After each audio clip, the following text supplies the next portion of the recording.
जय हिंद साथियों, आप सभी का आपके अपने परिवार आसमा सिविल एकेडमी में मैं इशार अहमद इस डेली करंट अफेयर्स पे आप सभी का पुरजोर स्वागत करता हूं और आशा करता हूं कि आप सभी स्वस्थ हैं और बिल्कुल मस्त हैं। मेरे प्रिय साथियों, मैं ये भी आशा करता हूं कि आप अपनी प्रतियोगी परीक्षा की तैयारी बेहतर जोरों शोरों से और एक युद्ध स्तर पे कर रहे हैं। आज हम पढ़ेंगे 8 जनवरी के इंपॉर्टेंट करंट अफेयर्स जो कि हमारे एग्जाम के लिए बहुत ही महत्वपूर्ण है। तो वीडियो में शुरू से अंत तक बने रहें और अगर चैनल में नए रहे हैं तो चैनल को सब्सक्राइब कर लें और पहले से अगर इस चैनल में हैं तो मेरे प्रिय साथियों, आपसे मैं निवेदन करना चाहूंगा कि इस वीडियो को अपने व्हाट्सएप स्टेटस पे जरूर लगाएं और शेयर जरूर करें, ठीक है। अपने स्टडी ग्रुप में जरूर शेयर करें, ठीक है। तो चलिए अपना सत्र प्रारंभ करते हैं। आइए, आज की पॉजिटिविटी है, जिस व्यक्ति में सफलता के लिए आशा और आत्मविश्वास है वही व्यक्ति उच्च शिखर पर पहुंचते हैं। जैसा कि आप सभी जानते हैं कि किसी भी काम को करने के लिए हमें सबसे ज्यादा जरूरी होता है मनोबल। हमारे लिए सबसे ज्यादा जरूरी होता है मनोबल, और मनोबल जो है वही आपको आगे बढ़ाता है। तो इसीलिए अपने कार्य के प्रति, अपने लक्ष्य के प्रति समर्पित रहिए और दृढ़ संकल्पित रहिए, डिसिप्लिन रहिए, और जैसे जैसे आप डिसिप्लिन रहेंगे तो आप जो है कंसिस्टेंट रहेंगे। मेरे प्रिय साथियों, इस बात पे गौर जरूर करिएगा और मैं अपना सत्र प्रारंभ करता हूं। आइए, लास्ट टाइम मैंने प्रश्न पूछा था, हाल ही में किस राज्य में 15 दिवसीय छात्रों के बीच पठन अभियान शुरू किया गया था? तो महाराष्ट्र में ये किया गया था और महाराष्ट्र सरकार जो है हर साल करवाएगी इसको। चलिए देखें कौन कौन सही आंसर दिया है। यामिनी ने महाराष्ट्र कहा है, वेरी गुड। शशि टंडन ने महाराष्ट्र कहा है। कल्याण साहू ने आंसर दिया है, ओहो काफी लंबा दिया है, मतलब कुछ ना कुछ लिखा होगा। महाराष्ट्र राज्य सरकार के अनुसार यह अभियान अब हर साल 1 जनवरी से 15 जनवरी तक चलेगा। क्या बात है, वेरी गुड कल्याण। पृथ्वी का घूर्णन दिवस कब मनाया जाता है? पृथ्वी का घूर्णन दिवस हर साल 8 जनवरी को मनाया जाता है। पहले तो यह पता होना चाहिए। अब यह दिवस क्यों मनाया जाता है? क्योंकि मेरे प्रिय साथियों, एक विद्वान हुए, एक साइंटिस्ट हुए, एक भौतिक वैज्ञानिक थे, फ्रांसीसी जो भौतिक वैज्ञानिक थे 1851 में, इन्होंने, जिनका नाम था लियोन फौकॉल्ट, इन्होंने ही बताया था कि पृथ्वी अपने अक्ष में घूर्णन करती है ना। यह साबित हुआ कि पृथ्वी जो है अपनी धुरी में घूमती है और सूर्य की परिक्रमा कर रही है। 24 घंटे में एक बार वो कंप्लीट घूमती है, जिससे कि सवेरा और रात होता है। वैसे ही अगर इसका करेक्ट टाइमिंग देखें तो 23 घंटे 56 मिनट और 40.91 सेकंड लगाते हैं पूरा घूर्णन करने में। अगर भूमध्य रेखा जो कि पृथ्वी को 2 बराबर भागों में बांटती है, उसके परिप्रेक्ष्य में देखें कि इसकी स्पीड क्या है, तो 1667 किलोमीटर प्रति घंटे की चाल से पृथ्वी घूमती है। ठीक है, चले आगे। चलो मेरे प्रिय साथियों, आगे बढ़ते हैं। एरो इंडिया शो का 15वां संस्करण 10-14 फरवरी 2025 तक कहां आयोजित किया जाएगा? तो मैं बता दूं कि जितने भी एयर मशीनरीज हैं उसका शो कराया जाएगा बेंगलुरु में। राष्ट्रीय और अंतर्राष्ट्रीय स्तर पर यह किया जा रहा है, जिसमें अंतर्राष्ट्रीय स्तर की कंपनियों के साथ भारत की कंपनियों का साझा देखने को मिलेगा। बेंगलुरु में पहला संस्करण हुआ था 96 में। येलहंका वायु सेना स्टेशन, वर्तमान में भी यही हो रहा है, 10 से 14 फरवरी। 2023 में 14वां संस्करण हुआ था, यह भी जो है येलहंका वायु स्टेशन में हुआ था। आयोजक है एरो इंडिया शो आयोजन रक्षा प्रदर्शनी संगठन, इसके आयोजक है। उद्देश्य जैसे कि मैंने बताया कि दुनिया भर के नागरिक और सैन्य विमानन क्षेत्रों में उत्पादों को बढ़ाना और एक दूसरे के साथ कोलैबोरेशन करना। ठीक है, चलिए, रक्षा मंत्रालय के अंतर्गत यह हो रहा है। राजनाथ सिंह इसके अधिकारी है। 15 अगस्त 1947 रक्षा मंत्रालय का निर्माण हुआ है। नई दिल्ली मुख्यालय है। 15वें एयर इंडिया का विषय है the runway to a billion opportunities, मतलब बहुत सारी अपॉर्चुनिटीज इसमें मिलेगी। ठीक है, तो पार्टिसिपेट करिएगा। अमेरिका का प्रेसिडेंशियल मेडल ऑफ फ्रीडम पुरस्कार पाने वाला पहला पुरुष फुटबॉल खिलाड़ी कौन है? तो बता दूं मैं आपको, ऐसा पहली बार हुआ है सदियों सालों में।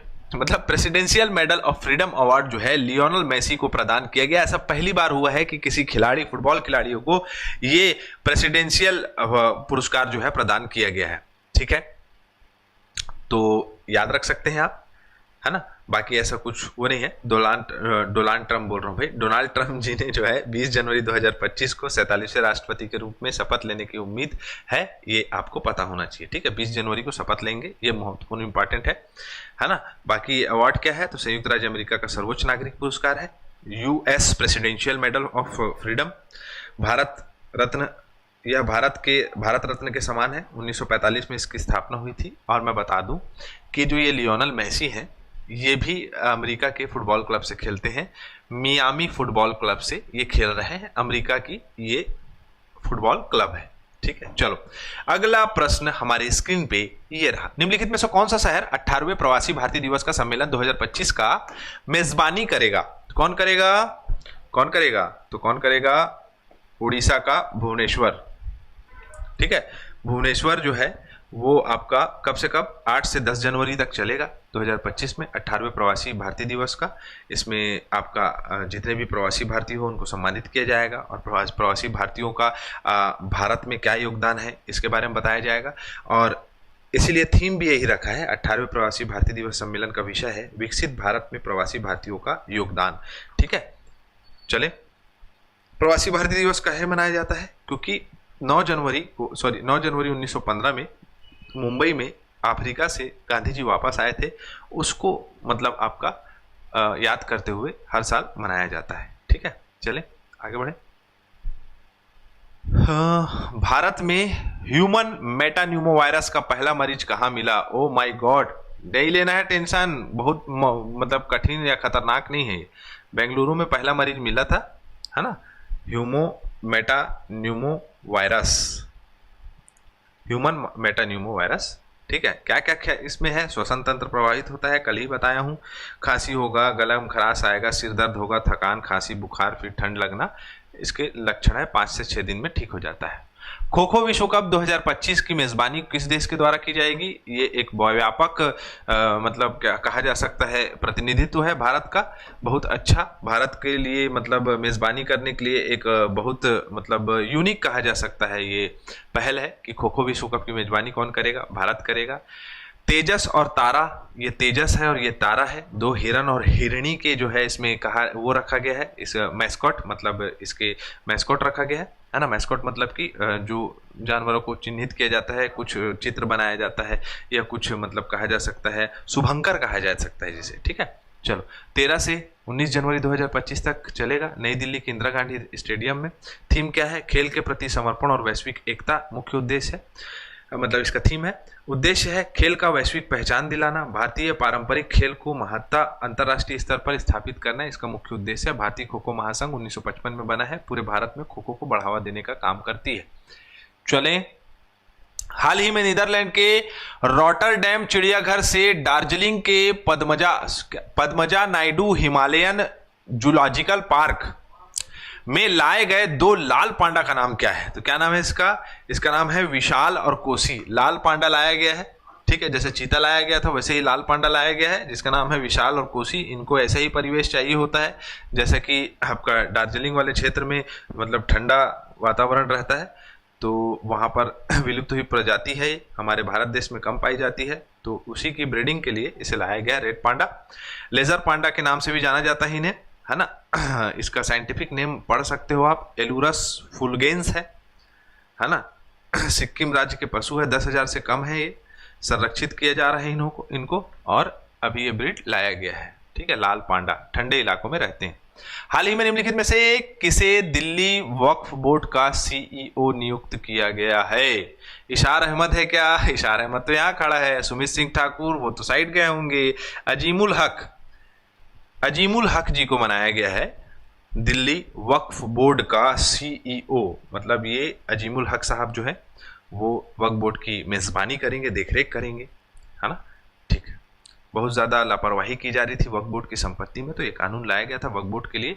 और वक्फ बोर्ड को संपत्तियों को टाइट करना भी ज़रूरी। मैं बताया कि बहुत सारे मतलब कहा जा सकता है कि डिक्टेटरशिप्स चल रही थी बहुत सारी जगह में, है ना। जैसे मान के चलो एक परिवार है, एक परिवार ने वक्फ किया, अब उसके परिवार के सदस्य उस वक्फ बोर्ड में अपना आधिपत्य जमा लिए है वक्फ के बोर्ड की ज़मीन, लेकिन उसमें जो है अपना दुकान डाल लिए और बाकी सब डाल लिए। ठीक है, अच्छी बात है, व्यवसाय करो, कोई बात नहीं, लेकिन उसके बदले में जो वक्फ बोर्ड होता है वो वक्फ बोर्ड के पास जो है उसका किराया जाना चाहिए, तो वो किराया नहीं जा रहा है। तो बहुत सारी ऐसी कुरीतियाँ जो है शामिल हो गई थी, उसको टाइट करने के लिए ये अच्छा नियम बनाया वक्फ बोर्ड ने। ठीक, चलो, राष्ट्रीय बॉबल हेड दिवस 7 जनवरी को प्रधानमंत्री नरेंद्र मोदी जी ने ग्रामीण भारत महोत्सव 2025 का उद्घाटन किया है। कर्मचारी भविष्य निधि संगठन पेंशन भुगतान प्रणाली को लागू कर दिया है देश भर में। ठीक है, कहीं भी जाओ पेंशन निकाल लो। गृह मंत्री अमित शाह जी ने द्वीप विकास एजेंसी की 7वीं बैठक की अध्यक्षता की।